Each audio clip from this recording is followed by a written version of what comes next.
దేవవ్రతుడు భీష్ముడిగా ఎలా మారాడు? మహారాజు శంతనుడికి తన కుమారుడు దేవవ్రతుడు అంటే చాలా ఇష్టం. ఒకసారి శంతనుడు వేటకు వెళ్ళినప్పుడు ఒక అసాధారణమైన సువాసన అతన్ని ఆకర్షించింది. ఆ సువాసనను అనుసరించి వెళ్ళగా యమునా నది ఒడ్డున ఒక సుందరమైన మత్స్యకన్య సత్యవతిని చూశాడు. అది చూసిన క్షణమే రాజు శంతనుకు ఆమెపై ప్రేమ కలిగింది. వెంటనే సత్యవతిని వివాహం చేసుకోవాలని కోరాడు. ఆమె తన తండ్రి నిర్ణయిస్తారని చెప్పింది. రాజు ఆమె తండ్రి వద్దకు వెళ్లి ఆమెను వివాహం చేసుకోవాలని కోరుకుంటున్నానని చెప్పాడు. మహారాజా, ఇది నాకు మహాగౌరవం, కాని ఒక వాగ్దానం చెయ్యాలి. నా కుమార్తెకు పుట్టే కుమారుడే హస్తినాపుర రాజు కావాలి అని అన్నాడు. రాజు శంతనుడు అప్పటికే హస్తినాపురానికి యువరాజుగా ప్రకటించిన దేవవ్రతుడి గురించి ఆలోచించాడు. ఏమీ మాట్లాడకుండా శంతనుడు వెళ్లిపోయాడు. తన రాజభవనానికి నిరాశగా తిరిగి వచ్చాడు. తన కోరిక నెరవేరదని బాధపడ్డాడు. తన తండ్రి విచారంగా ఉన్నారని దేవవ్రతుడు గమనించాడు.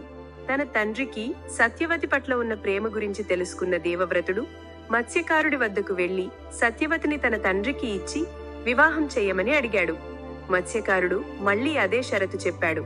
నా కుమార్తెకు పుట్టే కుమారుడే హస్తినాపుర యువరాజు కావాలి అని. దేవవ్రతుడు ధైర్యంగా సమాధానమిచ్చాడు. నేను నా సింహాసన హక్కును త్యజిస్తున్నాను. మీ మనవడే హస్తినాపుర రాజవుతాడు అని వాగ్దానం చేశాడు. అయినా మత్స్యకారుడు సంతృప్తి చెందలేదు. నీ వాగ్దానం మీద అనుమానం లేదు, కాని మీ కుమారులు భవిష్యత్తులో ఈ సింహాసనంపై హక్కు చూపుతారనే భయం నాకు ఉంది అని అన్నారు. అప్పుడు దేవవ్రతుడు మహాప్రతిజ్ఞ చేశాడు. నా గురువు పరశురామ ప్రభువుల మీద, నా తల్లి గంగా మరియు ధర్మం పేరు మీదుగా నేను జీవించి ఉన్నంత వరకు ఎప్పటికీ వివాహం చేసుకోనని భూమి మరియు స్వర్గంలోని ప్రజలందరి సమక్షంలో నేను ప్రతిజ్ఞ చేస్తున్నాను. ఈ ప్రతిజ్ఞ విని ఆకాశంలో దేవతలు ఆశీర్వదిస్తూ భీష్మ భీష్మ అని ఘోషించారు. ఆకాశం నుండి పుష్పవర్షం కురిసింది.